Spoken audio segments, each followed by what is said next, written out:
ದಿಕ್ಕು ಆಗ್ತಾನೆ ಇಲ್ವಲ್ಲ. ಕಂಸ, ನೀನ್ ಹೇಗೋ ಈಗ ಸೋತೋಗಿದ್ಯಾ. ಇನ್ನ ಕ್ಷಮೆನೂ ಕೇಳ್ಬಿಡು. ಯಾಕಂದ್ರೆ ನಾನ್ ನಿನ್ ಜೀವ ಅಂತೂ ಉಳ್ಸಲ್ಲ, ಆದ್ರೆ ನಾನ್ ನಿನ್ಗೀಗ ಮಾತು ಕೊಡ್ತಿದ್ದೀನಿ. ನಿನ್ನ ಪ್ರಾಣನ ಬಹಳ ಸರಳವಾಗಿ ತೆಗಿದ್ದೀನಿ. ತುಂಬಾ ಕಷ್ಟ ಕೊಡೋದಿಲ್ಲ ನಾನ್ ನಿನ್ಗೆ. ನಾನು ನಿನಗೆ ಎಷ್ಟು ಕಷ್ಟ ಕೊಡುವೆನೆಂದರೆ ಯಾವ ಜೀವಂತ ಮನುಷ್ಯನಿಗೂ ಸಹಿಸಲಾಗದು.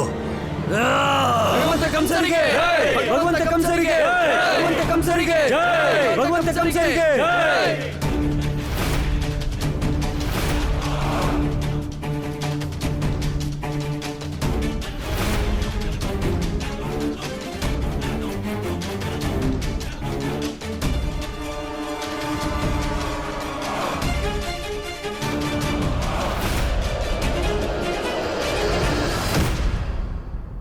ನಿನಗ್ ನೀನೇ ಭಗವಂತ ಅನ್ಕೊಂಡಿರೋ ಪಾಪಿ ಕಂಸ, ಈಗ ನೋಡು ನಿನ್ನ ಮಣ್ಣಿನ ಶರೀರನ ಹೇಗ್ ನನ್ ಮಣ್ಣಿಗೆ ಸೇರಿಸ್ತೀನಿ. ಕಂಸ ಹೇಳು, ಕಂಸ ಹೇಳು. ನೀನ್ ಇಷ್ಟು ಸರಳವಾಗಿ ಸಾಯೋಗಿಲ್ಲ, ಇಷ್ಟು ಸುಲಭವಾಗಿ ನಾನು ನಿನ್ನ ಸಾಯಿಸೋದಿಲ್ಲ ಕಂಸ. ಹೇಳು ಕಂಸ ಹೇಳು. ಕಣ್ಬಿಡು ಕಂಸ, ನನ್ ಜೊತೆ ಯುದ್ಧ ಮಾಡು.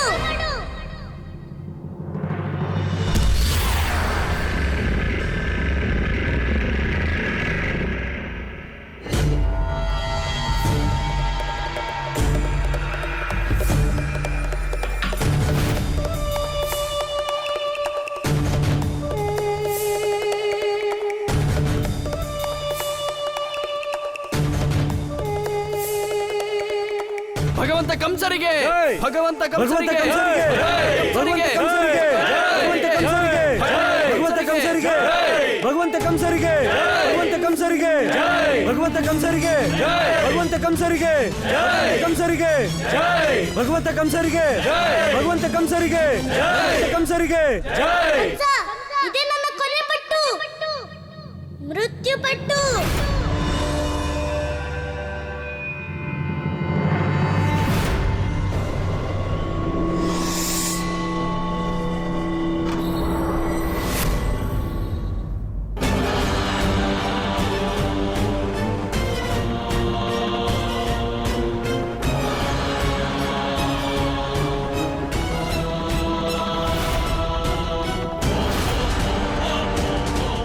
ಪರಮಾವತಾರಿ, ಸತ್ಯ ಹೇಳಿದೆ ನೀನು.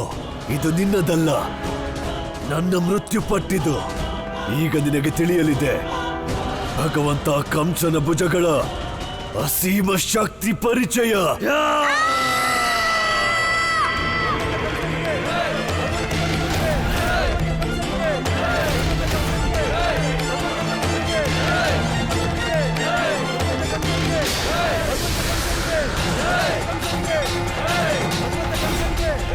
ಇದರ ಹೆಸರೇ ಭುಜಬಂಧ ಪಟ್ಟು. ಯಾರು ಭಗವಂತ ಕಂಸನ ಶರಣಕ್ಕೆ ಬರುವರೋ ಅವರಿಗೆ ಮುಕ್ತಿ ದೊರೆಯುವುದು, ಅವರ ಪ್ರಾಣ ಪಕ್ಷಿ ಹಾರುವುದು. ನಿನ್ನ ಲೀಲೆ ಸಮಾಪ್ತವಾಯಿತು ಚಕ್ರಧಾರಿ. ಅದೇನು ಆಕಾಶವಾಣಿ ನುಡಿದೆಯಲ್ಲ ನೀನು, ಈ ದೇವಕಿ ಅಷ್ಟಮ ಪುತ್ರ ಭಗವಂತ ಕಂಸನ ಹತ್ಯೆ ಮಾಡುತ್ತಾನೆಂದು.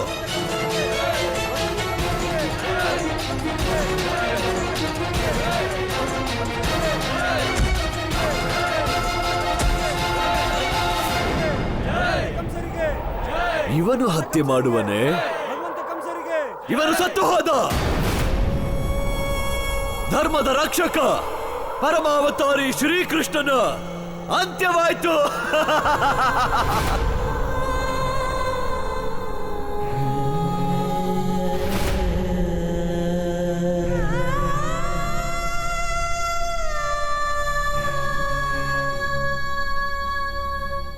ಹೋದ ಹೋದ ಗೊಲ್ಲ, ಬಹುದೂರ ಹೋದ.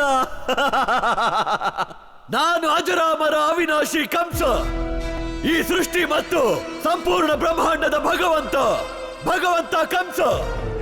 ಭಗವಂತ ಕಂಸರಿಗೆ, ಭಗವಂತ ಕಂಸರಿಗೆ, ಭಗವಂತ ಕಂಸರಿಗೆ, ಭಗವಂತ ಕಂಸರಿಗೆ, ಭಗವಂತ ಕಂಸರಿಗೆ. ಇಂದು ಮೊದಲನೇ ಬಾರಿ ಧರ್ಮದ ಪರಾಜಯವಾಗಿದೆ ಮತ್ತು ಅಧರ್ಮದ ವಿಜಯ. ಇಂದಿನಿಂದ ಸೃಷ್ಟಿಯಲ್ಲಿ ಸ್ಥಾಪಿತವಾಗುವುದು. ಭಗವಂತ ಕಂಸನ ಶಾಸನ, ಅಧರ್ಮದ ಶಾಸನ. ಭಗವಂತ ಕಂಸನ ಶಾಸನ ಚಕ್ರಧಾರಿ. ನನ್ನನ್ನು ಕೊಲ್ಲಬೇಕಿದ್ದವನೇ ಸತ್ತು ಬಿದ್ದ.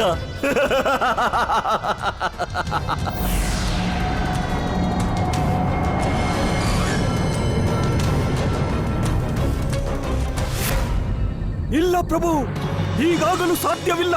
ಇದು ಅಸಂಭವ ಪ್ರಭು. ನಾನು ಹೀಗಾಗಲು ಬಿಡುವುದಿಲ್ಲ ಪ್ರಭು, ಎಂದಿಗೂ ಸಾಧ್ಯವಿಲ್ಲ ಪ್ರಭು.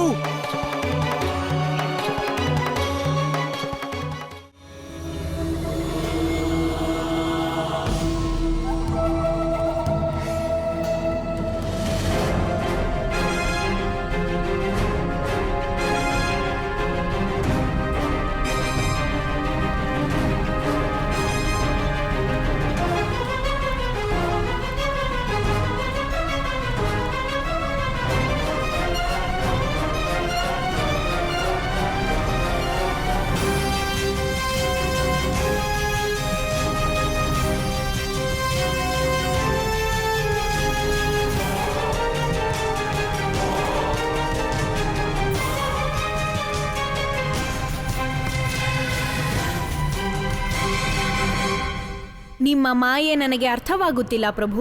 ಗರ್ಗಾಚಾರ್ಯರು ಅನರ್ಥವೇಕೆ ಆಡುತ್ತಿದ್ದಾರೆ? ಅವರು ಕೃಷ್ಣನನ್ನೇಕೆ ತಡೆಯುತ್ತಿದ್ದಾರೆ? ಅಲ್ಲಿ ಕೃಷ್ಣ ಅಧರ್ಮದ ಅಂತ್ಯ ಮಾಡಲೆಂದೇ ಮಥುರೆಗೆ ಹೊರಟಿದ್ದಾನೆ. ದೇವಿ, ಋಷಿ ಗರ್ಗಾಚಾರ್ಯರು ತಮ್ಮ ಯೋಗ ಶಕ್ತಿಯಿಂದ ಕೃಷ್ಣ ಮತ್ತು ಕಂಸನ ಮಧ್ಯೆ ನಡೆಯುವ ಯುದ್ಧದ ಪರಿಣಾಮ ನೋಡಿದ್ದಾರೆ ಮತ್ತು ಕೃಷ್ಣನ ಈ ಕ್ಷಣದ ನಿರ್ಣಯದಿಂದ ಭವಿಷ್ಯದಲ್ಲಿ ಘಟಿಸಬಹುದಾದದ್ದನ್ನು ಋಷಿ ಗರ್ಗಾಚಾರ್ಯರು ತಿಳಿದು ಭಯಭೀತರಾಗಿದ್ದಾರೆ. ಆದ್ದರಿಂದ ಕೃಷ್ಣನ ಯಾತ್ರೆಯನ್ನು ಇಲ್ಲಿಗೆ ತಡೆಯಲು ಬಯಸುತ್ತಾರೆ. ಅವರಿಗೆ ತಿಳಿದಿದೆ, ಒಮ್ಮೆ ಕೃಷ್ಣ ಈ ಸಮಯ ಕಂಸನ ಸಮ್ಮುಖ ನಿಂತು ಬಿಟ್ಟರೆ ಬಹಳ ದೊಡ್ಡ ಅನರ್ಥವಾಗುತ್ತದೆ.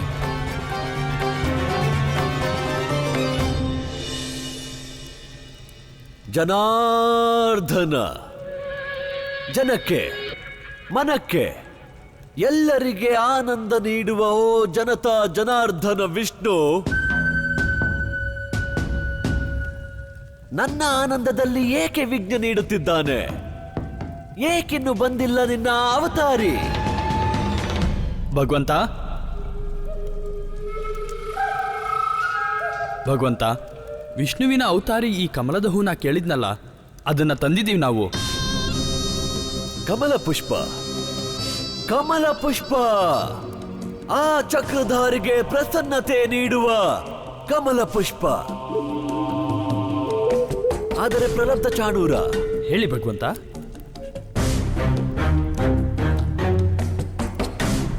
ಆ ನಾರಾಯಣನ ಅವತಾರಿಯ ಮೃತ್ಯುವಿನ ನಂತರ ಅವನಿಗೆ ಈ ಕಮಲ ಪುಷ್ಪ ಪ್ರಸನ್ನತೆ ನೀಡುವುದು ಹೇಗೆ?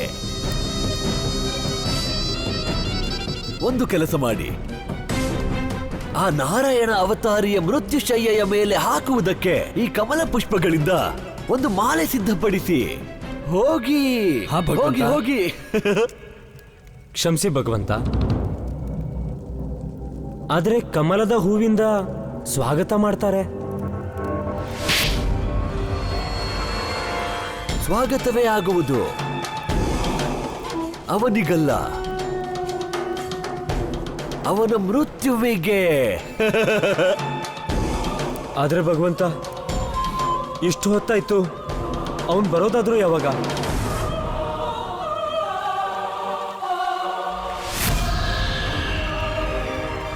ಕೃಷ್ಣ,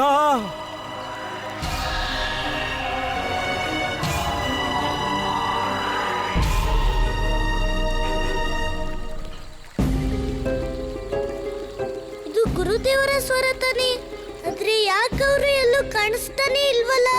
ಖಂಡಿತ ಇದು ನನ್ ಭ್ರಮೆ ಇರ್ಬೇಕು. ಹೋಗಬೇಡಿ ಪ್ರಭು, ನಿಂತುಕೊಳ್ಳಿ.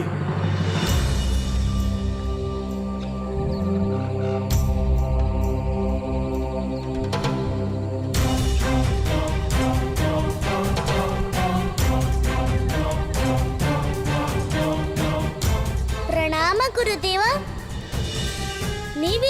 ಏನಾದ್ರೂ ತೊಂದ್ರೆ ಆಯ್ತಾ? ಇಲ್ಲಿಯವರೆಗೆ ಎಲ್ಲ ಸರಿಯಾಗಿದೆ. ಆದರೆ ನೀನು ಮಥುರೆಗೆ ಹೋದರೆ ಆಗ ಎಲ್ಲವೂ ನಾಶವಾಗುತ್ತದೆ. ಎಲ್ಲವೂ ನಾಶವಾಗುತ್ತದೆ ಪ್ರಭು. ನೀವ್ ಏನ್ ಹೇಳ್ತಿದ್ದೀರ ಗುರುದೇವ? ಮಥುರೆಗೆ ಹೋಗೋದಕ್ಕೂ ಎಲ್ಲ ನಾಶ ಆಗೋದಕ್ಕೂ ಏನ್ ಸಂಬಂಧ? ಮತ್ ನಾನಂತೂ ನಿಮ್ಮ ಹತ್ರ ಅಪ್ಪಣೆ ಕೇಳ್ಕೊಂಡೇ ಹೋಗ್ತಿದ್ದೀನಿ ಅಧರ್ಮದ ಅಂತ್ಯ ಮಾಡೋಕೆ. ಹಾ ಕೃಷ್ಣ, ಆದರೆ ಇನ್ನು ಪಾಪಿ ಕಂಸನ ಅಧರ್ಮದ ಅಂತ್ಯ ಮಾಡುವ ಸಮಯ ಸಮೀಪಿಸಿಲ್ಲ. ಗುರುದೇವ, ಕಂಸನಂತ ಪಾಪಿಗಳ ಅಂತ್ಯ ಮಾಡೋದಿಕ್ಕೆ ಮುಹೂರ್ತ ನೋಡೋದ್ ಬೇಕಾಗಿಲ್ಲ. ಇಂಥ ಅಧರ್ಮಿಗಳನ್ನ ಎಷ್ಟು ಬೇಗ ಅಂತ್ಯ ಮಾಡಕ್ಕಾಗುತ್ತೋ ಅಷ್ಟೇ ಒಳ್ಳೇದಾಗುತ್ತೆ ಗುರುದೇವ. ಆದರೆ ಕೃಷ್ಣ, ಗುರುದೇವ, ಈಗ ನಾನು ಹೋಗ್ತಿದ್ರೆ ಒಬ್ಬ ಅಧರ್ಮಿ ಜಗತ್ತಿನ ಮೇಲೆ ಅತ್ಯಾಚಾರ ಮಾಡ್ತಾನೆ ಇರ್ತಾನೆ, ಜನರಿಗೆ ನೋವು ಕೊಡ್ತಿರ್ತಾನೆ, ಆದ್ರೆ ಅವನಿಗೆ ಯಾವ ಶಿಕ್ಷೆನೂ ಆಗಲ್ಲ. ಕೃಷ್ಣ, ನನ್ನ ಮಾತಿನ ಅರ್ಥ ಖಂಡಿತ ಹಾಗಲ್ಲ. ಪಾಪಿಗಳಿಗೆ ಅವರ ಪಾಪಕ್ಕೆ ಶಿಕ್ಷೆ ಖಂಡಿತ ಸಿಗಲೇಬೇಕು. ಆದರೆ ನಿಯತಿಯ ಪ್ರಕಾರವಾಗಿ ಈ ಸಮಯದಲ್ಲಿ ನೀನು ಮಥುರೆಗೆ ಹೋದರೆ ಅದರಿಂದ ಅಧರ್ಮಕ್ಕೆ ಲಾಭವಾಗುವುದು, ಅಧರ್ಮದ ವಿಜಯವಾಗುವುದು. ಗುರುದೇವ, ನಿಯತ್ತಿನ ಕೇವಲ ಕರ್ಮದ ಕಾರಣದಿಂದಲೇ ಬದಲಿಸೋಕ್ಕಾಗದು. ಒಮ್ಮೆ ನಾವು ಅಧರ್ಮಕ್ಕೆ ಈ ರೀತಿ ಯಾವಾಗ್ಲೂ ಭಯ ಪಡ್ತಾ ಇದ್ರಿ ಇದ್ರ ಅಂತ್ಯ ಯಾವತ್ತೂ ಆಗೋದೇ ಇಲ್ಲ ಗುರುದೇವ. ಈಗ ನೀವು ನಿಮ್ಮ ಆಶ್ರಮಕ್ಕೆ ಹೊರಡಿ ಗುರುದೇವ, ಮತ್ತೆ ಕಂಸನ ಅಂತ್ಯದ ಸಮಯಕ್ಕೆ ಕಾಯ್ತಾ ಇರಿ. ಏನೇ ಆದ್ರೂ ಸರಿ, ನನ್ ಪಾಪಿ ಕಂಸನ ನಾಶ ಮಾಡ್ದೆ ಇಲ್ಲಿಗೆ ಬರಕ್ಕಾಗಲ್ಲ.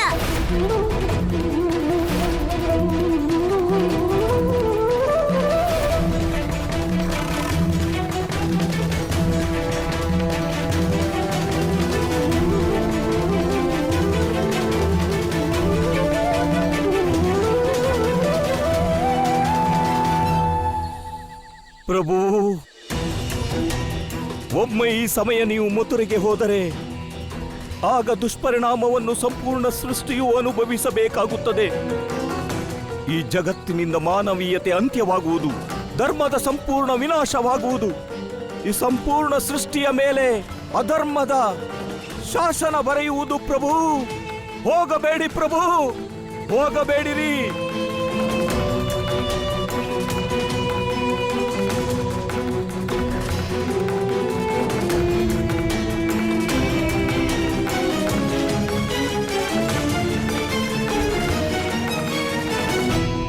ಗುರುದೇವ, ಏನ್ ವಿಷಯ? ಖಂಡಿತ ನಿಮ್ಗೆ ಯಾವ್ದೋ ಸತ್ಯ ಗೊತ್ತಾಗಿದೆ ಗುರುದೇವ. ಅದನ್ನ ಈಗ ಹೇಳೋದಿಕ್ಕೆ ನಿಮ್ಗೆ ಭಯ ಆಗ್ತಿದೆ.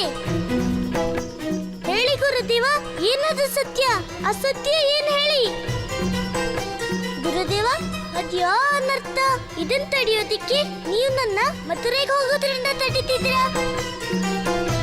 ಹೇಳಿ ಗುರುದೇವ, ಹೇಳಿ.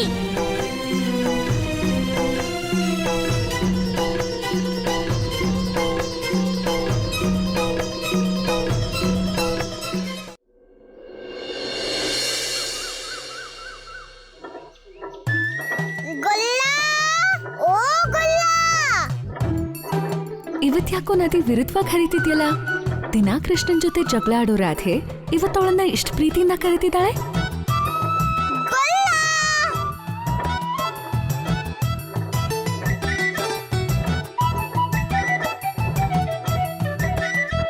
ಅತ್ತೆ, ನಾನು ಆಗ್ಲಿಂದ ಗೊಲ್ಲನ ಹುಡುಕ್ತಾನೆ ಇದ್ದೀನಿ, ಆದ್ರೆ ಅವನು ಎಲ್ಲೂ ಕಾಣಿಸ್ತಾನೆ ಇಲ್ಲ. ನಿಮ್ಗೇನಾದ್ರೂ ಗೊತ್ತಾ ಅತ್ತೆ, ನನ್ ಕೃಷ್ಣ ಎಲ್ಲಿದ್ದಾನೆ ಅಂತ? ಇನ್ನೆಲ್ಲಿರ್ತಾನೆ? ನಿನ್ನಿಂದ ಅಡ್ಗೆ ಎಲ್ಲೋ ಕೂತಿರ್ಬೇಕು. ನೀನ್ ಅವನನ್ನ ಹುಡುಕಿ ಅವನನ್ನ ಸತಾಯಿಸ್ಬಿಡ್ತೇನೋ ಅಂತ. ಅತ್ತೆ, ನಾನೇನ್ ಸತಾಯಿಸ್ತೀನಿ ಹೇಳಿ ಕೃಷ್ಣನ್ನ? ನಾನು ಯಾವಾಗ್ಲೂ ಅವನ್ ಚಿಂತೆನೆ ಮಾಡ್ತಾ ಇರ್ತೀನಿ. ಹೇ ಪ್ರಭು, ಇಷ್ಟು ಚಿಕ್ಕ ವಯಸ್ಸಲ್ಲಿ ಇಷ್ಟು ದೊಡ್ಡ ಚಿಂತೆನಾ? ರಾಧೆ ಪುಟ್ಟಿ, ನೀನ್ ಇಲ್ಲೇ ಕೂತ್ಕೋ ನನ್ ಜೊತೆ. ಈ ಬೆಣ್ಣೆ ತಯಾರಾಗ್ತಿದ್ದ ಹಾಗೆ ಇದ್ರ ಪರಿಮಳಕ್ಕೆ ನಿನ್ ಗೊಲ್ಲ ತಾನಾಗೆ ಓಡ್ ಬರ್ತಾನೆ. ಇಲ್ಲ ಅತ್ತೆ, ನನ್ ಮನ್ಸ್ ಹೇಳ್ತಿದೆ ಅವನು ಇವತ್ ಬರೋದಿಲ್ಲ. ನಾವೇ ಇವತ್ತು ಅವನು ಹುಡುಕ್ಬೇಕಾಗತ್ತೆ. ಸರಿ, ಹಾಗಾದ್ರೆ ನಿನಗ್ ಸಿಕ್ಕಿದ್ರೆ ನನಗೂ ಹೇಳು. ಇವತ್ ಕಿವಿ ಹಿಂಡ್ತೀನಿ ಆ ಗೊಲ್ಲನ್ಗೆ. ಅದ್ ಹೇಗ್ ಹೋಗ್ಬಿಡ್ತಾನೆ ನಮ್ ರಾಧೆ ಪುಟ್ಟಿಗೇನು ಹೇಳ್ದೆ?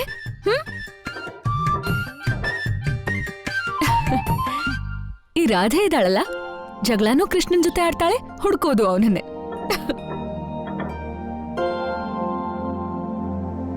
ಅಣ್ಣ ಅಣ್ಣ ನೀವೇನಾದ್ರೂ ನೋಡಿದ್ರೆ ನನ್ ಕೃಷ್ಣನ? 872, 873, 874, ಅಣ್ಣ ನಾನ್ ನಿಮ್ ಜೊತೆ ಮಾತಾಡ್ತಾ ಇದ್ದೀನಿ, ಆದ್ರೆ ನೀವು ನೋಡಿದ್ರೆ 875. ಅಣ್ಣ ಹೇಳಿ ಅಣ್ಣ, ಎಲ್ಲಿದ್ದಾನೆ ನನ್ ಕೃಷ್ಣ? ಕೃಷ್ಣ ಎಲ್ಲಿ ಅಂತ ನನ್ಗೆ ಹೇಗ್ ಗೊತ್ತಿರೋದಕ್ ಸಾಧ್ಯ ರಾಧೆ? ಅವ್ನ್ ಯಾವ್ದಾದ್ರೂ ತೊಂದ್ರೆಲ್ ಸಿಕ್ಕಾಕೊಂಡಾಗ ಮಾತ್ರ ತಾನೇ ನನ್ನ ಹತ್ರಕ್ ಬರೋದು. ಆ ತೊಂದ್ರೆಗಳನ್ನ ದೂರ ಮಾಡೋದಕ್ಕಂತಾನೆ ನಾನ್ ಯಾವಾಗ್ಲೂ ಅಭ್ಯಾಸ ಮಾಡ್ತಾ ಇರ್ತೀನಿ. ಇಲ್ಲಿ ನೋಡು, ನನ್ ಕೃಷ್ಣನ ನಾನು ಹೇಗಾದ್ರೂ ಹುಡುಕ್ಲೇಬೇಕು. ಆದ್ರೆ ರಾಧೆ, ಕೃಷ್ಣ ಏನ್ ಮಾಡಿದ್ದಾನೆ? ಇವತ್ ನೀನ್ ಯಾವ ವಿಷಯಕ್ಕಂತ ಅವನಿಗೆ ಬೈಯೋದಕ್ ಬಂದೆ? ಅಣ್ಣ ನಿಮ್ಗೂ ಹಾಗೆ ಅನ್ಸುತ್ತಾ? ನನ್ ಗೊಲ್ಲನ್ ಬೈತೀನಿ ಹೇಳಿ? ಕೃಷ್ಣನೇ ಯಾವಾಗ್ಲೂ ನನ್ ಜೊತೆ ಜಗಳ ಆಡ್ತಾನೆ ಇರ್ತಾನೆ. ಇವತ್ತು ಅವ್ನ್ ಸಿಗ್ಲಿ ನೋಡಿ, ಆವಾಗ ಹೇಳ್ತೀನಿ ನಾನು ಅವ್ನ್ಗೆ. ಆದ್ರೆ ಅವನಿಗೆ ಏನ್ ಮಾಡಿದಾನೆ? ಇವತ್ ನನ್ಗೂ ಅವ್ನು ಹೇಳ್ದೆ, ಗೊತ್ತಿಲ್ಲ ಅವ್ನ್ ಎಲ್ಲೋಗ್ಬಿಟ್ಟಿದ್ದಾನೋ. ಅವ್ನ್ ಮಾಡಿರೋದೇನೋ ತಪ್ಪೆ. ಬೆಳಗ್ಗೆಯಿಂದ ಅವ್ನ್ ನನ್ ಕಣ್ಗೂ ಕಾಣಿಸ್ಲಿಲ್ಲ. ಎಲ್ಲಿ ಹೋಗಿರ್ಬೋದು ಈ ಕೃಷ್ಣ? ಗುರುದೇವ ಯಾಕೆ ಸುಮ್ನಿದ್ದೀರಾ? ಏನ್ ವಿಷಯ ಗುರುದೇವ? ಏನಾದ್ರೂ ಹೇಳಿ ಗುರುದೇವ. ನೀವ್ ಏನ್ ಯೋಚಿಸ್ತಿದ್ದೀರಾ ಗುರುದೇವ? ಹೇಳಿ ಗುರುದೇವ, ಹೇಳಿ. ಕಂಸನ ಅಂತ್ಯಕ್ಕಿಂತ ಇನ್ನೇನ್ ಮುಖ್ಯವಾದ್ದಿದೆ ಗುರುದೇವ? ನನ್ ಮಥುರೆಗೆ ಹೋಗೋದ್ರಿಂದ ಅಂತ ಏನನ್ನ ಅರ್ಥ ಆಗೋಗುತ್ತೆ ಗುರುದೇವ? ಹೇಳಿ ಗುರುದೇವ, ಹೇಳಿ ಹೇಳಿ ಗುರುದೇವ, ಹೇಳಿ ಗುರುದೇವ. ನೀನ್ ಎಲ್ಲೋಗ್ಬಿಟ್ಟೆ ಗೊಲ್ಲ? ನಾನು ಎಲ್ಲಾ ಕಡೆ ಹುಡುಕಾಯ್ತು, ಎಲ್ರನ್ನೇ ಕೇಳಾಯ್ತು, ಆದ್ರೆ ಯಾರಿಗೂ ಕೂಡ ನೀನ್ ಎಲ್ಲಿದ್ಯಾ ಅಂತಾನೆ ಗೊತ್ತಿಲ್ವಲ್ಲ. ನನಗ್ ಗೊತ್ತು ನೀನ್ ಯಾವಾಗ್ಲೂ ಹೀಗೆ ಮಾಡ್ತೀಯ, ಯಾರಿಗೂ ಹೇಳ್ತಾನೆ, ಎಲ್ಲೆಲ್ಲೋ ಹೋಗ್ಬಿಡ್ತೀಯ. ಆದ್ರೆ ನನಗ್ ನಿನ್ ಬಗ್ಗೆನೇ ಚಿಂತೆ. ಇದಕ್ಕೂ ಮೊದ್ಲು ಈಗ ಹಾಗೆ ಇಲ್ಲ. ನನಗೇನ್ ಅನ್ನಿಸ್ತಿದೆ ಅಂದ್ರೆ, ನಾನ್ ಮಾಡಿರೋ ಯಾವ್ದೋ ನಿರ್ಧಾರದಿಂದಾನೆ ನಿನ್ ಜೀವ ಅಪಾಯದಲ್ಲಿದೆ. ಮತ್ತೆ ನನ್ನ ಹೃದಯ ನನ್ಗೆ ಸುಳ್ಳು ಹೇಳೋದೇ ಇಲ್ಲ ಗೊಲ್ಲ. ಪ್ರಭು, ತಾವೇ ಅದಮ್ಯ ಜ್ಞಾನಿಗಳು, ಎಲ್ಲವನ್ನು ತಿಳಿದವರು. ಆದರೆ ನೀವು ನನ್ನ ಬಾಯಿಂದಲೇ ಕೇಳಬೇಕೆಂದಿದ್ದರೆ ಕೇಳಿ. ನೀವೇನಾದರೂ ಈ ಸಮಯ ಮಥುರೆಗೆ ಹೋದರೆ ವಿನಾಶದ ತಾಂಡವವೇ ನಡೆಯಲಿದೆ. ಅಂತಹ ಅನರ್ಥ ಇನ್ನೂ ಯಾರೂ ಕಂಡಿಲ್ಲ, ಇನ್ನು ಯಾರೂ ಕೇಳಿಲ್ಲ.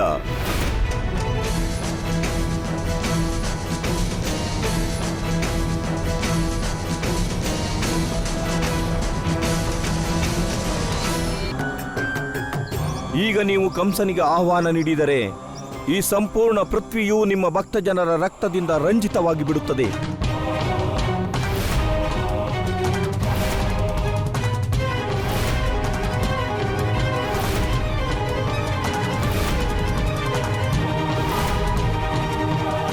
ಪ್ರಭು, ನೀವು ನಿಮ್ಮ ನಿರ್ಣಯ ಬದಲಿಸದಿದ್ದರೆ, ನೀವೇನಾದರೂ ನಿಮ್ಮ ಹೆಜ್ಜೆ ಹಿಂದಿಡದಿದ್ದರೆ, ಆಗ ಸರ್ವನಾಶದ ಹೆಜ್ಜೆ ವೃಂದಾವನಕ್ಕೆ ಪ್ರವೇಶ ಮಾಡಲಿದೆ.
ಈ ಸಮಯದಲ್ಲಿ ಕಂಸನೊಂದಿಗೆ ಯುದ್ಧವೆಂದರೆ ನಿಮ್ಮ ಪ್ರಿಯಜನರ ಮೃತ್ಯು, ದೇವತೆಗಳ ಪರಾಜಯ, ಧರ್ಮದ ಅಂತ್ಯ ಮತ್ತು 3 ಲೋಕಗಳಲ್ಲಿ ಅಧರ್ಮದ ಯುಗದ ಸ್ಥಾಪನೆ ಎಲ್ಲ ಮುಗಿದ ಮೇಲೆ ಈ ಸೃಷ್ಟಿಗೆ ಒಂದೇ ಸತ್ಯವಿರುತ್ತದೆ, ಕಂಸ. ಒಂದೇ ಧರ್ಮವೆಂದರೆ ಕಂಸನ ಅಧರ್ಮ, ಒಂದೇ ನಿಯತಿ ಎಂದರೆ ಕಂಸನ ಮಹತ್ವಾಕಾಂಕ್ಷ, ಮತ್ತು ಆಗ ಒಂದೇ ಜಯ, ಕಂಸನ ಜಯ. ಪರಮಶಕ್ತಿಶಾಲಿ ತ್ರಿಲೋಕ ವಿಜಯಿ ಭಗವಂತ ಕಂಸನಿಗೆ, ಸೃಷ್ಟಿಪಾಲಕ ಭಾಗ್ಯ ವಿಧಾತ ಭಗವಂತ ಕಂಸನಿಗೆ, ನಿಯತಿ ನಿರ್ಧಾರಕ ಭಗವಂತ ಕಂಸನಿಗೆ.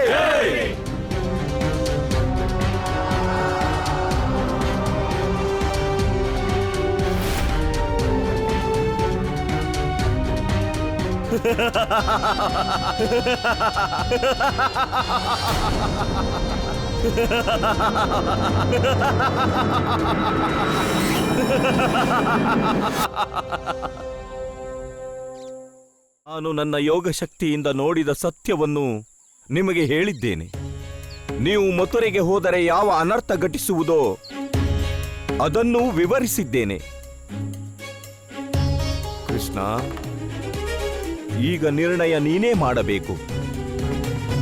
ಈಗಲೂ ನೀನು ಮಥುರೆಗೆ ಹೋಗಬೇಕೆ ಅಥವಾ ಉಚಿತ ಸಮಯದವರೆಗೆ ಪ್ರತೀಕ್ಷೆ ಮಾಡುವೆಯೋ? ಗುರುದೇವ, ಒಮ್ಮೆ ಕಂಸ ಸತ್ಯವಾಗ್ಲೂ ಈ ಸೃಷ್ಟಿಗೆ ಅಪಾಯಕಾರಿಯಾದ್ರೆ ಆದಷ್ಟು ಶೀಘ್ರವಾಗಿ ನಾನು ಅವನ ಹತ್ಯೆನ ಮಾಡ್ಲೇಬೇಕು. ಗುರುದೇವ, ನಾನು ನಿಮ್ಗೆ ಆಭಾರಿಯಾಗಿದ್ದೀನಿ. ನೀವು ನನ್ಗೆ ಭವಿಷ್ಯದ ಇಷ್ಟು ದೊಡ್ಡ ಸತ್ಯನ ನನ್ಗೆ ತಿಳಿಸಿದ್ದೀರಾ. ಈಗ ಈ ಸಮಸ್ಯೆಯ ಪರಿಹಾರಕ್ಕೆ ನಾನು ಮಥುರೆಗೆ ಹೋಗ್ಲೇಬೇಕು ಗುರುದೇವ. ನನ್ಗೆ ಆಜ್ಞೆ ನೀಡಿ ಗುರುದೇವ.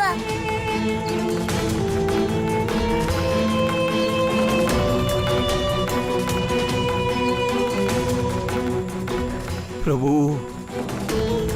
ಇನ್ನು ನಾನು ನಿಮಗೆ ಹೇಗೆ ಹೇಳಲಿ? ನೀವೇನಾದರೂ ಈಗ ಕಂಸನ ಸಮ್ಮುಖ ಹೋದರೆ ಈ ಸಂಪೂರ್ಣ ಸೃಷ್ಟಿ ಮಾತ್ರವಲ್ಲ, ಬದಲಿಗೆ ಸ್ವತಃ ನಿಮ್ಮ ಜೀವವು ಸಂಕಷ್ಟದಲ್ಲಿ ಸಿಲುಕುತ್ತದೆ. ರಾಧೆ, ನೀನ್ ಏನ್ ಹೇಳ್ತಾ ಇದ್ಯಾ? ಕೃಷ್ಣನ್ ಜೀವಕ್ಕೆ ಸಂಕಟನ? ಅದೇ ಅಣ್ಣ, ನನ್ ಮನ್ಸು ಹೇಳ್ತಿದೆ, ನಮ್ ಕೃಷ್ಣ ಯಾವ್ದೋ ಒಂದು ದೊಡ್ಡ ತೀರ್ಮಾನ ತಗೊಂಡಿದ್ದಾನೆ. ಅದರಿಂದ ಅವನ ಜೀವಕ್ಕೆ ಸಂಕಟ ಬರ್ಬೋದು.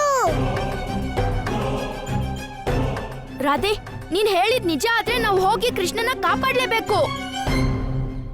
ಎಷ್ಟೇ ಆದ್ರೂ ಅವ್ನ್ ನೀನಿಲ್ದೆ ಯಾವ ಅಪಾಯದಿಂದನೂ ಹೊರಗ್ ಬರೋದಕ್ಕಾಗಲ್ಲ.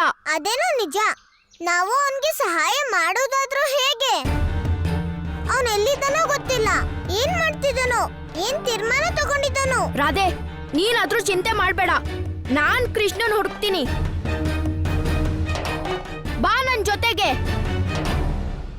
ಕೃಷ್ಣ, ಕಾಲಗರ್ಭದಲ್ಲಿ ಇನ್ನೂ ಒಂದು ಸತ್ಯವಿದೆ. ನಾನಿನ್ನೂ ಅದನ್ನು ನಿನಗೆ ಹೇಳಿಲ್ಲ. ಸತ್ಯನ? ಯಾವ ಸತ್ಯ ಗುರುದೇವ? ವಿಧಿಯ ಆಟ ಇದು, ಭಗವಂತನ ಮಾಯೆ ಇದು.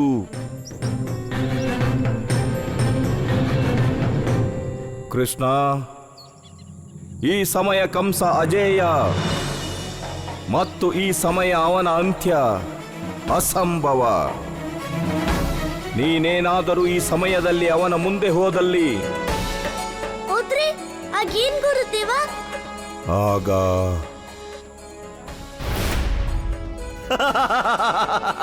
ನಾನು ಅಜರಾಮರ ಅವಿನಾಶಿ ಕಂಸ, ಈ ಸೃಷ್ಟಿ ಮತ್ತು ಸಂಪೂರ್ಣ ಬ್ರಹ್ಮಾಂಡದ ಭಗವಂತ.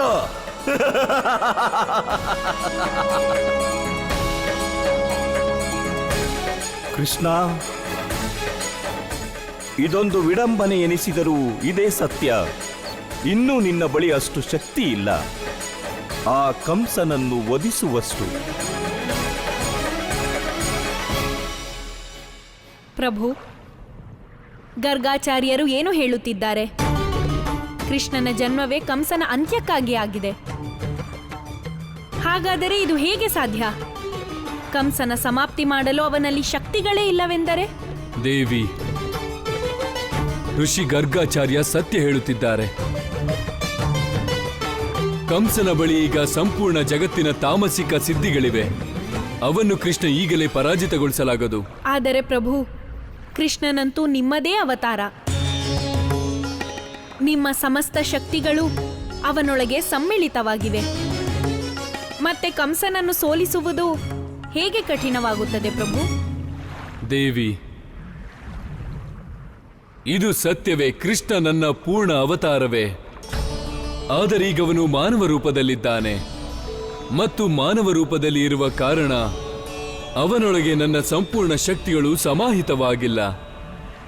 ನಾರಾಯಣ ನಾರಾಯಣ. ಹಾ ಪ್ರಭು, ನನಗೂ ಏನು ಅರ್ಥವಾಗುತ್ತಿಲ್ಲ. ದೇವರ್ಷಿ, ಮನುಷ್ಯ ಅವತಾರ ಭಗವಂತನ ಶಕ್ತಿಗಳೊಂದಿಗೆ ಅವತರಿಸುವುದಿಲ್ಲ. ಬದಲಿಗೆ ಅವರು ಆ ಶಕ್ತಿಗಳನ್ನು ತಮ್ಮ ಕರ್ಮಗಳಿಂದ ಧಾರಣೆ ಮಾಡಬೇಕಾಗುತ್ತದೆ. ಇದೇ ಕಾರಣದಿಂದ ನನ್ನ ಅವತಾರವಾಗಿದ್ದರೂ ಕೂಡ ಕೃಷ್ಣ ಈ ಸಮಯದಲ್ಲಿ ಕಂಸನ ಅಂತ್ಯ ಮಾಡಲಾಗದು. ಕಂಸನ ಅಂತ್ಯ ಮಾಡಲು ಅವನು ತನ್ನ ಕರ್ಮಗಳಿಂದ ದೈವಿ ಶಕ್ತಿಗಳನ್ನು ಜಾಗೃತಗೊಳಿಸಬೇಕು. ಆಗವನು ಕಂಸನ ಅಂತ್ಯ ಮಾಡಲು ಸಾಧ್ಯವಾಗುತ್ತದೆ.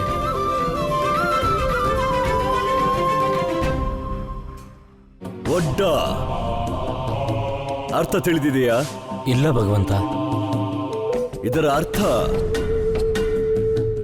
ಪರ್ವತವನ್ನು ಚೂರು ಮಾಡುವವನು.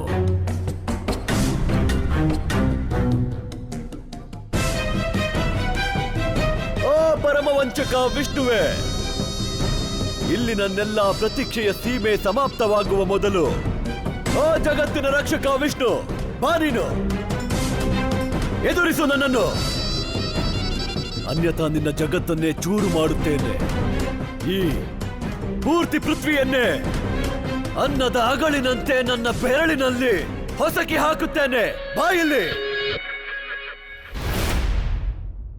ಗುರುದೇವ, ಈಗ ನೀವು ಹೇಳ್ತಿರೋದೇನಂದ್ರಿ? ನನ್ ಜೀವ ಕಾಪಾಡ್ಕೊಳ್ಳಕ್ಕೆ ನನ್ ಕಂಸನ ಧರ್ಮನ ಸುಮ್ನೆ ಬಿಟ್ಬಿಡ್ಬೇಕಾ? ಅವನಿಗೊಂದ್ ಪಾಪಕ್ಕೆ ಶಿಕ್ಷೆ ಬೇಡ್ವಾ? ಜಗತ್ತಿಗಾಗಿರೋ ದ್ರೋಹನ ಮರ್ತ್ಬಿಡ್ಲಾ? ನೀವಿದನ್ ಬಯಸ್ತೀರ ಗುರುದೇವ? ಬೈದ್ ಕಾರಣಕ್ಕೆ ನನ್ ಏನು ಮಾಡದೆ ಸುಮ್ನೆ ಇರ್ಬೇಕಾ?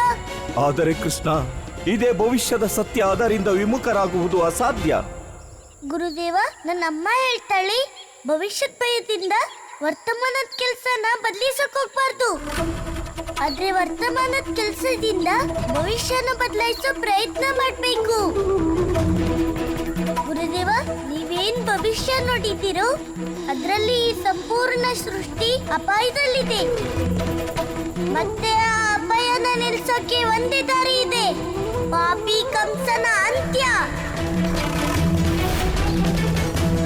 ನಮ್ಗೆ ಆಜ್ಞೆ ನೀಡಿ ಗುರುದೇವ, ಯಾಕಂದ್ರೆ ಆ ಪಾಪಿ ಕಂಸನ ಅಂತ್ಯ ಮಾಡೋದು ಇನ್ನಷ್ಟು ಅವಶ್ಯಕ ಆಗಿದೆ ಗುರುದೇವ.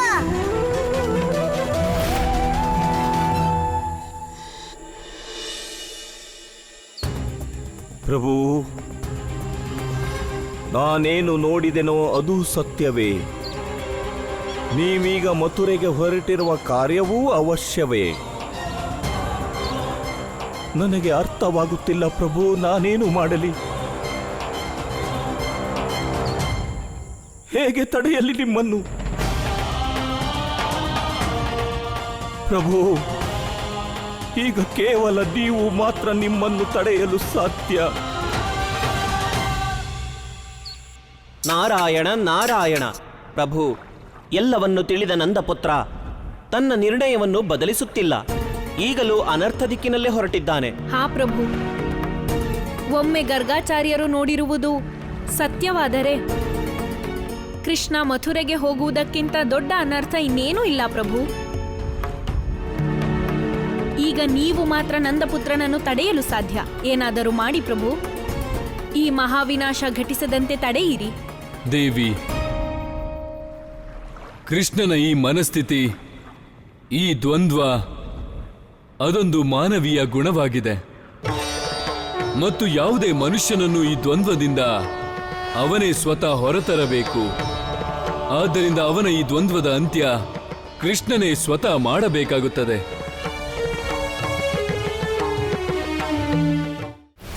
ಕೃಷ್ಣ ಕೃಷ್ಣ ಕೃಷ್ಣ ಕೃಷ್ಣ, ಇದಂತೂ ನಂದೇ ಧ್ವನಿ. ಆದ್ರೆ ನಾನು ನನ್ನ ಧ್ವನಿಲಿ ನನ್ನನ್ನೇ ಯಾಕೆ ಕರೀತಾ ಇದ್ದೀನಿ? ಕೃಷ್ಣ ಕೃಷ್ಣ, ಯಾರ್ದಿದು ಧ್ವನಿ? ನನ್ನ ಧ್ವನಿಲೇ ಕರೀತಿದ್ದಾರಲ್ವಾ?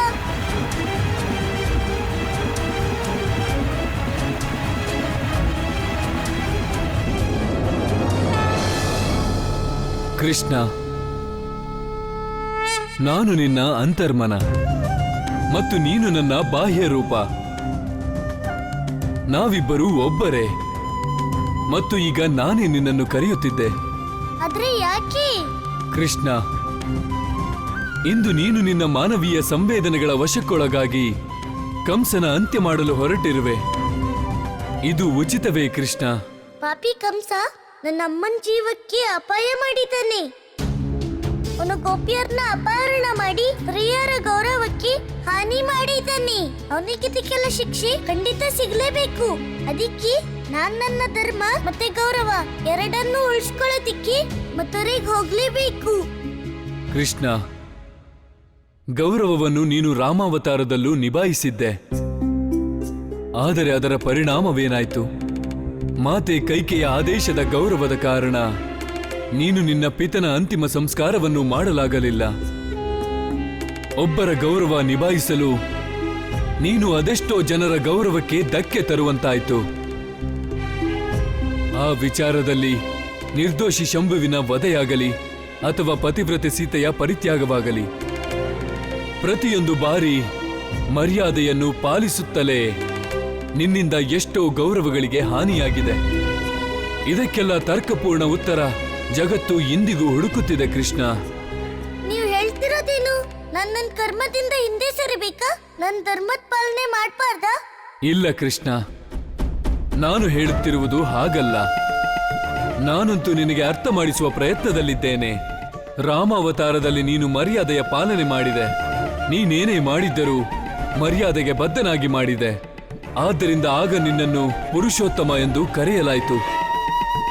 ಆದರೆ ಈಗಿನ ನಿನ್ನ ಅವತಾರ ಮರ್ಯಾದೆಯಿಂದ ಬಂಧಿಸಿಕೊಳ್ಳಲಿಲ್ಲ. ಬದಲಿಗೆ ರೂಢಿಯಲ್ಲಿರುವ ಪರಂಪರೆಗಳ ಅಂತ್ಯ ಮಾಡಿ ಹೊಸ ಚೌಕಟ್ಟನ್ನು ಸ್ಥಾಪಿಸಲೆಂದೇ ಆಗಿದೆ. ಈಗ ನೀನು ಬಯಸಿದರೆ ಈ ಸಮಯ ನಿನ್ನ ಶಕ್ತಿಗಳನ್ನು ಜಾಗೃತಗೊಳಿಸಿ ಕಂಸನ ಅಂತ್ಯ ಮಾಡಬಹುದು. ಆದರೆ ಇದರಿಂದ ಜಗತ್ತಿಗೆ ದೊರೆಯುವ ಸಂದೇಶವೆಂದರೆ ಅಧರ್ಮದ ಅಂತ್ಯ ಕರ್ಮಗಳಿಂದಲ್ಲ, ಬದಲಿಗೆ ದೈವಶಕ್ತಿಗಳಿಂದ ಸಾಧ್ಯವಾಗುತ್ತದೆ. ಮತ್ತಾಗ ಜಗತ್ತಿನಲ್ಲಿ ಕರ್ಮದ ಮರ್ಯಾದೆಯ ಸ್ಥಾಪನೆಯಾಗುವುದಿಲ್ಲ ಕೃಷ್ಣ. ಕೃಷ್ಣ, ನೀನು ಅಧರ್ಮದ ಅಂತ್ಯ ಮಾಡಬೇಕು. ಆದರೆ ಅದಕ್ಕೂ ಮುನ್ನ ನೀನು ನಿನ್ನ ಕರ್ಮಗಳಿಂದ ನಿನ್ನ ಶಕ್ತಿಯನ್ನು ಜಾಗೃತಗೊಳಿಸಬೇಕು. ಏಕೆಂದರೆ ನಿನ್ನ ನಂತರ ಸಹಸ್ರಾರು ವರ್ಷಗಳವರೆಗೆ ಮತ್ಯಾವ ಅವತಾರವೂ ಆಗುವುದಿಲ್ಲ.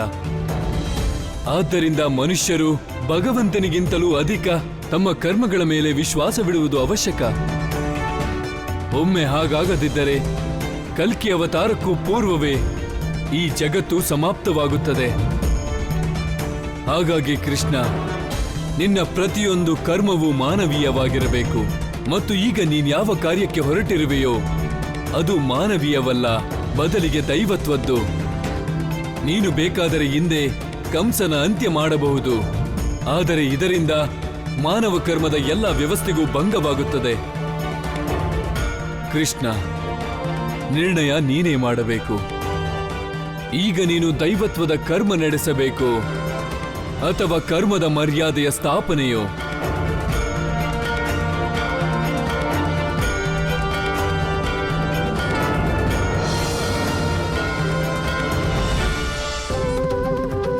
ಕರ್ಮದ ಮರ್ಯಾದೆಗಿಂತ ದೊಡ್ಡದು ಈ ಜಗತ್ತಲ್ಲಿ ಏನೂ ಇಲ್ಲ.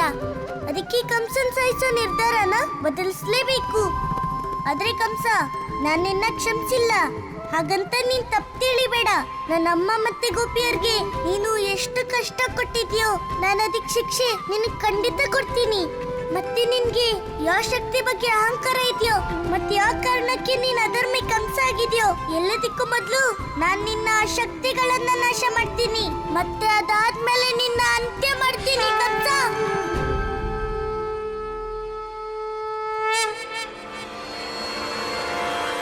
ವಿಶ್ರಾಮ, ನಿನ್ನ ಸಹಸ್ರನಾಮಗಳಲ್ಲಿ ಒಂದು ಹೆಸರು ವಿಶ್ರಾಮವೆಂದಲ್ಲವೇ ವಿಷ್ಣು? ಬಹಳಷ್ಟು ವಿಶ್ರಮಿಸಿದೆ ನೀನು ಮತ್ತು ಬಹಳ ಪ್ರತೀಕ್ಷೆ ಮಾಡಿದೆ ನಾನು. ನನಗೆ ತಿಳಿದಿದೆ ನೀನು ಬರುವುದಿಲ್ಲವೆಂದು, ಆದರೆ ನಿನಗೆ ಅರ್ಥವಾಗಿಲ್ಲ ನಾನೇನು ಮಾಡಬಲ್ಲೆನೆಂದು.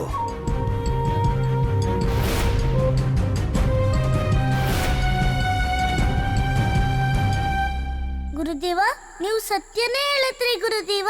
ಕಂಸಂಗಿ ಮೃತ್ಯುದಂಡ ನೀಡೋಕೆ ಇದು ಸರಿಯಾದ ಸಮಯ ಅಲ್ಲ ಗುರುದೇವ. ನಾನು ನಿರ್ಧಾರ ಮಾಡಿದ್ದೀನಿ. ಸರಿಯಾದ ಸಮಯ ಬಂದಾಗ್ಲೇ ನಾನು ಕಂಸನ ಅಂತ್ಯ ಮಾಡ್ತೀನಿ. ಕೃಷ್ಣ, ನಿನ್ನ ಈ ನಿರ್ಣಯ ಸಮಯಕ್ಕೆ ಅನುಕೂಲವಾಗಿದೆ. ಏಕೆಂದರೆ ಕಂಸ ಒಂದು ವಿಷವೃಕ್ಷ, ಅವನ ನೆರಳಲ್ಲಿ ಅನೇಕ ಸರ್ಪಗಳು ಬೀಡು ಬಿಟ್ಟಿವೆ. ಹಾಗಾಗಿ ಕೃಷ್ಣ, ನೀನು ಸರ್ಪ ತುಂಬಿದ ವಿಷವೃಕ್ಷವನ್ನೇ ಕಡಿಯಬೇಕು. ಕಂಸನಾಮದ ವಿಚಾರವನ್ನೇ ಸಮಾಪ್ತಿ ಮಾಡಬೇಕು. ಅವನ ಭಯವನ್ನೇ ಸಮಾಪ್ತಿಗೊಳಿಸಬೇಕು. ಹಾ ಗುರುದೇವ, ಕಂಸ ಈಗ ಅವನನ್ನೇ ಭಗವಂತ ಅನ್ಕೋತಾನೆ. ಆದ್ರೆ ನಾವು ಜಗತ್ತಿಗೆ ಏನ್ ನಿರೂಪಿಸ್ಬೇಕಂದ್ರೆ ಮನುಷ್ಯ ಕೇವಲ ತನ್ನ ಒಳ್ಳೆ ಕೆಲಸದಿಂದನೇ ಭಗವಂತ ಅನ್ಸ್ಕೋತಾನೆ, ಅಧರ್ಮ ಮತ್ತೆ ಭಯದಿಂದಲ್ಲ. ಆದ್ರೆ ಇದಕ್ಕಾಗಿ ನೀವು ನನ್ಗೆ ಸಹಾಯ ಮಾಡ್ಬೇಕಾಗತ್ತೆ ಗುರುದೇವ. ನೀವು ನನ್ಗೆ ಮಾರ್ಗದರ್ಶನ ಮಾಡ್ಬೇಕು ಗುರುದೇವ. ಕೃಷ್ಣ, ಇದು ನನ್ನ ಪರಮ ಸೌಭಾಗ್ಯವಾಗಿದೆ. ಜಗತ್ತಿನ ಇಂತಹ ಮಹತ್ವಪೂರ್ಣ ಕಾರ್ಯಕ್ಕೆ ನೀನು ನನ್ನನ್ನು ಬಯಸಿದೆ. ನನ್ನ ಜೀವನ ಧನ್ಯವಾಯಿತು. ಹೇಳು ಕೃಷ್ಣ, ನಾನು ನಿನಗೆ ಯಾವ ಸಹಾಯ ಮಾಡಬಲ್ಲೆ? ಗುರುದೇವ, ಕಂಸನ ಅಂತ್ಯ ಮಾಡೋದಕ್ಕೆ ಹೋಗಲ್ಲ.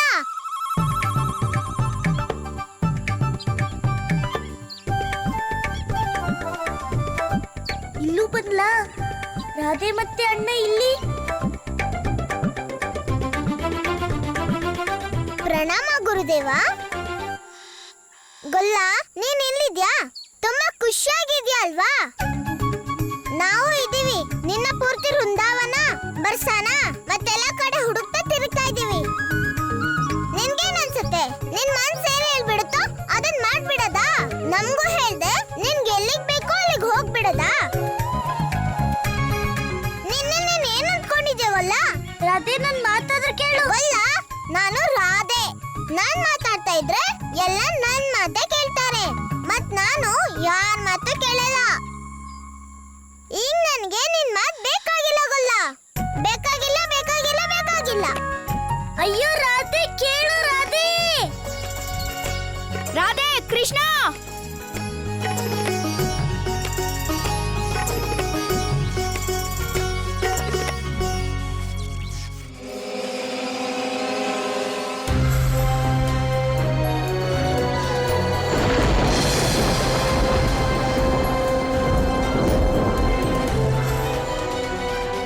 ಇದು ನಿನ್ನದೇ ಧನಸ್ಸು, ಜಗತ್ತಿನ ಪಾಲನಕರ್ತ.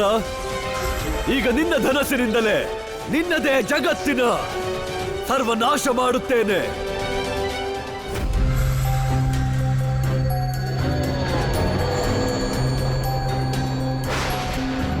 ನಿನ್ನನ್ನೇ ಸೃಷ್ಟಿಯ ರಕ್ಷಕನೆಂದು ಕರೆದುಕೊಳ್ಳುವ ವಿಷ್ಣು, ಇಂದು ನಾನು ನೋಡುತ್ತೇನೆ ನೀನು ಹೇಗೆ ಮಾಡುವೆ ಸೃಷ್ಟಿಯ ರಕ್ಷಣೆ. ಮಹಾವಿದ್ಯಾ, ಮಹಾಬುದ್ಧಿ, ಮಹಾಶಕ್ತಿಶಾಲಿ ಎನ್ನುವರಲ್ಲ ನಿನಗೆ. ಇಲ್ಲಿ ಬಾ. ನಿನ್ನ ವಿದ್ಯಾ, ಬುದ್ಧಿ, ಎಲ್ಲ ಶಕ್ತಿ ಮತ್ತು ಎಲ್ಲ ಬಲ, ನೀನು ಈ ಜಗತ್ತನ್ನು ರಕ್ಷಿಸಲಾರೆ ನಿನ್ನ ಅವತಾರವನ್ನು.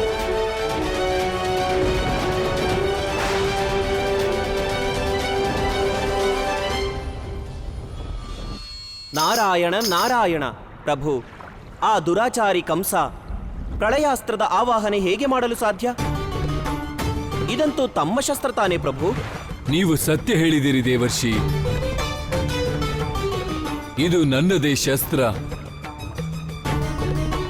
ಪ್ರತಿಯೊಂದು ಯುಗದ ಅಂತ್ಯದಲ್ಲಿ ಒಮ್ಮೆ ಸೃಷ್ಟಿಯ ಪುನರ್ರಚನೆಯ ಅವಶ್ಯಕತೆ ಬಂದಾಗ ಈ ಜಗತ್ತಲ್ಲಿ ಪ್ರಳಯ ಹುಟ್ಟಿಸಲು ನಾನು ಇದೇ ಶಸ್ತ್ರದ ಉಪಯೋಗ ಮಾಡುತ್ತೇನೆ. ನಾರಾಯಣ ನಾರಾಯಣ.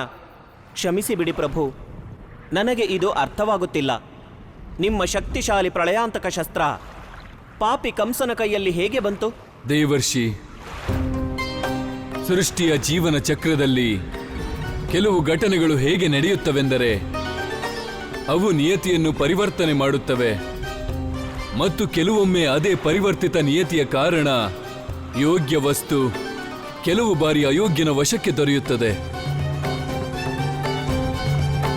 ಅದೇ ರೀತಿಯಲ್ಲೇ ಈ ಕಂಸನ ಹಿಡಿತಕ್ಕೆ ನನ್ನ ವೈಷ್ಣವ ಸಾರಂಗ ಧನಸ್ಸು ಮತ್ತು ಪ್ರಳಯ ಶಸ್ತ್ರ ದೊರೆತಿದೆ.